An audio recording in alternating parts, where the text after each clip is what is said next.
All right, any questions from any of our guests and members of the press today? Hi, this is for the servicemen particularly. Military who come back with post-traumatic stress, who either continuing in the military or veterans, are reluctant often to go seek treatment. And so I wanted to know, what was it about transcendental meditation, that technique, that encourages them to actually go get treatment, and what were their effects compared to the other treatments that they were receiving prior to learning TM? We have made an outreach to the federal government. We speak to organizations and companies.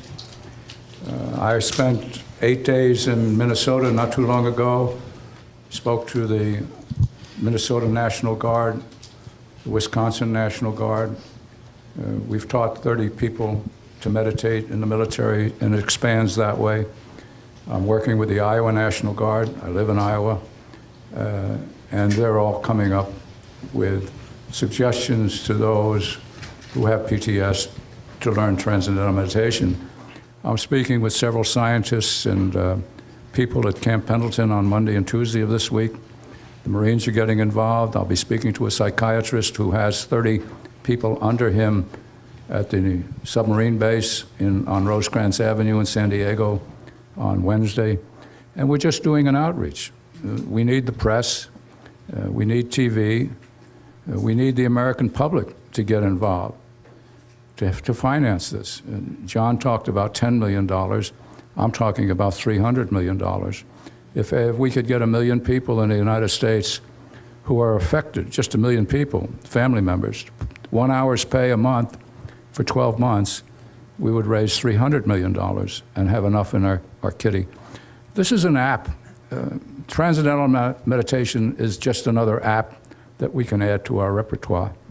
And that app costs $1,500. And we want to offer it to the veterans and their families for nothing. And we have possibly 1,200,000 people who need transcendental meditation. So the outreach is to the companies. Through the IAVA, Bristol Myers Squibb has put an initiative out for their employees that they can donate part of their pay for mental health of veterans. And we're going to talk about that tomorrow night at the gala, at our event. Anyone else? I think any veteran suffering would want to do what, man or woman, would want to do what Clint Eastwood tells them is good.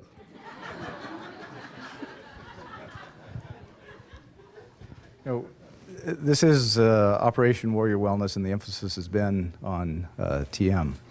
And there are barriers to traditional care and frustrations with traditional care. But let me just say, as a clinician, to any wounded warriors who are listening out there, if you're suffering from post-traumatic stress, seek care.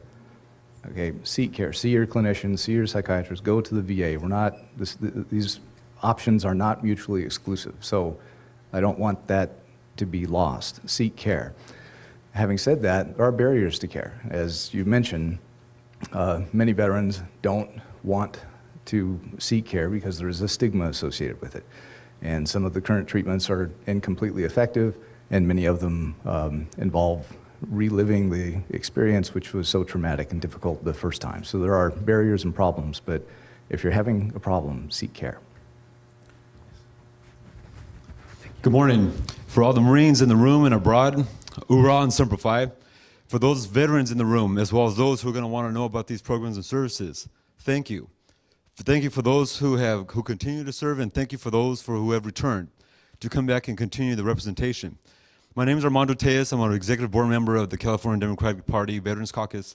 And what one of my concerns is, if not my interest more so for this program and for the success of this program, is how it's going to target specifically the veterans, if not the returning military who are otherwise discharged with an other than honorable discharge, who are otherwise not eligible for GI benefits and or for VA benefits. How can this program still focus on that particular group of military veterans? The power of TM, the power of love. Being a veteran means you came from someplace. You have family that are suffering from someplace. We are all on a journey. So what I'm doing, along with everybody else, we are showing love. It doesn't matter who you are or what your discharge is. There are monies out there available and people that show love, and we accept everybody, and we will continue accepting no matter who you are. And through TM, we show love for yourself and for everybody else. We are one conscious, the revolution of love. Beautiful. Thank you. Let me quickly hit a couple of questions that have come in from outside of this room. One, how do you learn TM? It's a very practical question. You can talk to the David Lynch Foundation, of course. Anybody who is here, you can go to davidlynchfoundation.org, tm.org also. And there are grants for people who need support to learn, especially for the veterans who need support, and that's one of the tremendous achievements of this launch of Operation Warrior Wellness, to be sure there is enough support for all veterans who want and need to learn to meditate. It's very easy. It's taught over a 4-day process of about an hour and a half per day, and then you're a pretty self-sufficient meditator at that point. But it is helpful to go back and have your meditation checked or fine-tuned from time to time. And that's a program that is available free throughout one's lifetime. And a second one is, how does TM compare to other meditations? A very good question. I might ask you to refer to that, but I'll say one thing based on the research. It's a question of simplicity and effectiveness. The simplicity of the technique makes it easily available to anyone, including children from the age of 10. Have no trouble mastering it in our public school systems here in LA and San Francisco and everywhere. So it's easy, it's self-reinforcing because it's so enjoyable to practice. You don't have to take, it's not like diet or exercise. It takes no discipline whatsoever.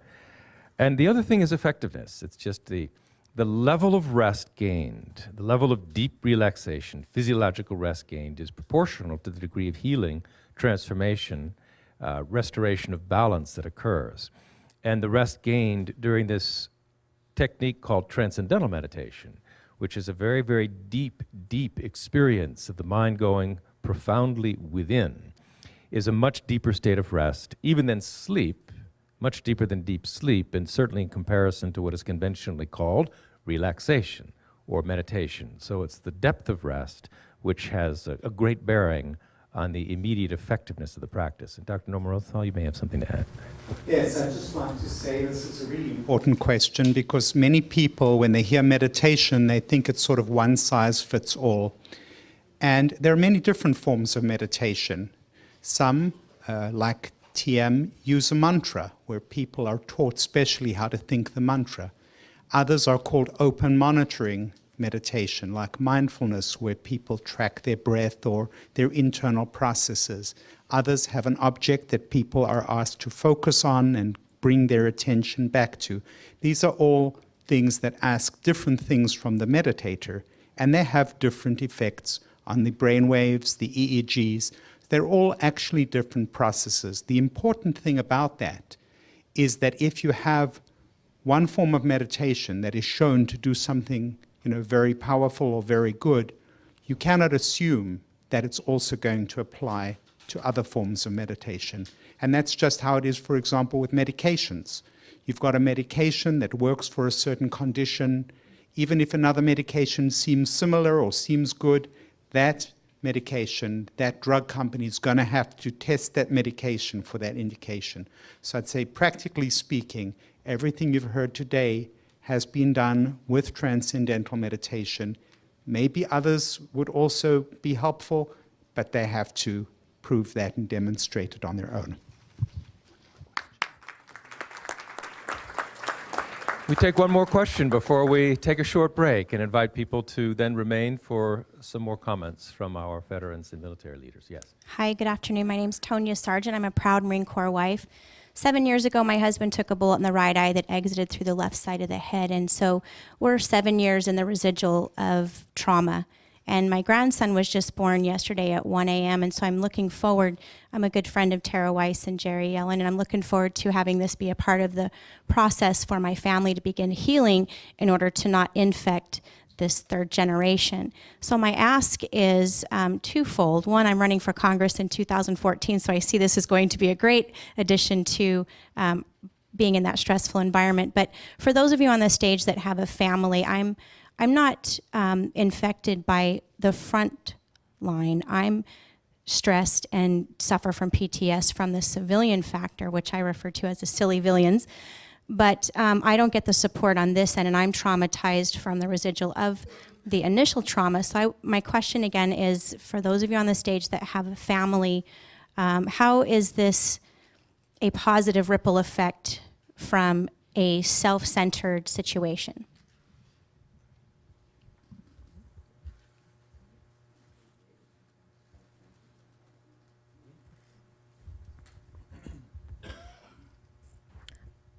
You know, doing TM meditation has been such a joy. You know, I'm a better thinker. I'm a better mother. You know, I'm able to have so much more energy. I get more done than what I used to get done. So, you know, it's just an amazing experience, and you have to experience it for yourself. And to follow up from Armando's question about the homeless and the veteran population as a whole for the types of discharges that are considered other than favorable, you know, instead of our society giving money to all these different places for veterans, they really need to take some focus and support the David Lynch Foundation and TM. I don't do anything but just meditate, and I do that by myself, and I'm not doing that with any money. And I'm telling you as a person that I had 4 lapses of consciousness in the last year. And I have, you know, I'm not a person that's reluctant to use the different types of services that's available for the veteran population. I've always a faithful supporter of the Department of Veterans Affairs, but I needed something else. I was walking around like a zombie. I have a son. You know, I cannot function like that. It was too much. So, you know, what the David Lynch Foundation is doing is transforming history for the veteran population. It's just that simple.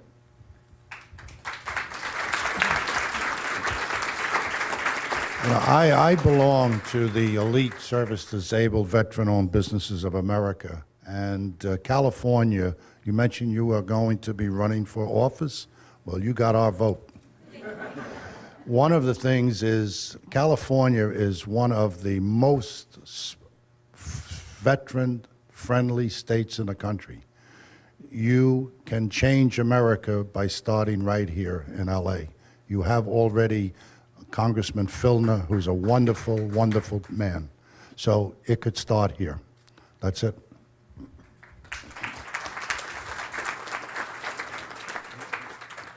You asked about how the families are affected.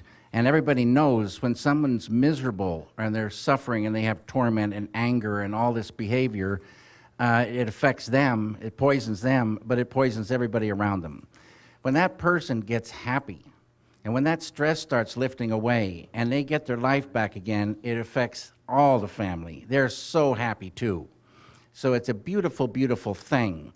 And for those veterans who may not be covered, if they write a letter, a good letter to the David Lynch Foundation, chances are they'll get the technique they're looking for. And the whole thing about the foundation is to give transcendental meditation to any student anywhere in the world who wants it. And we translate that to any human being anywhere in the world who wants it, if we get enough money. People to meditate in the military, and it expands that way. I'm working with the Iowa National Guard. I live in Iowa, and they're all coming up with suggestions to those who have PTS to learn transcendental meditation. I'm speaking with several scientists and people at Camp Pendleton on Monday and Tuesday of this week. The Marines are getting involved. I'll be speaking to a psychiatrist who has 30 people under him at the submarine base. All right, any questions from any of our guests and members of the press today? Hi, this is for the servicemen particularly. Military who come back with post-traumatic stress, who are either continuing in the military or veterans, are reluctant often to go seek treatment. And so I wanted to know, what was it about transcendental meditation, that technique, that encourages them to actually go get dollars and have enough in our kitty. This is an app. Transcendental meditation is just another app that we can add to our repertoire. And that app costs $1,500. And we want to offer it to the veterans and their families for nothing. And we have possibly 1,200,000 people who need transcendental meditation. So the outreach is to the companies. Through the IAVA, treatment, and what were their effects compared to the other treatments that they were receiving prior to learning TM? we have made an outreach to the federal government. We speak to organizations and companies. I spent 8 days in Minnesota not too long ago, spoke to the Minnesota National Guard, the Wisconsin National Guard. We've taught 30 people on Rosecrans Avenue in San Diego on Wednesday, and we're just doing an outreach. We need the press, we need TV, we need the American public to get involved, to finance this. John talked about $10 million. I'm talking about $300 million. If we could get 1 million people in the United States who are affected, just 1 million people, family members, 1 hour's pay a month for 12 months, we would raise $300 million.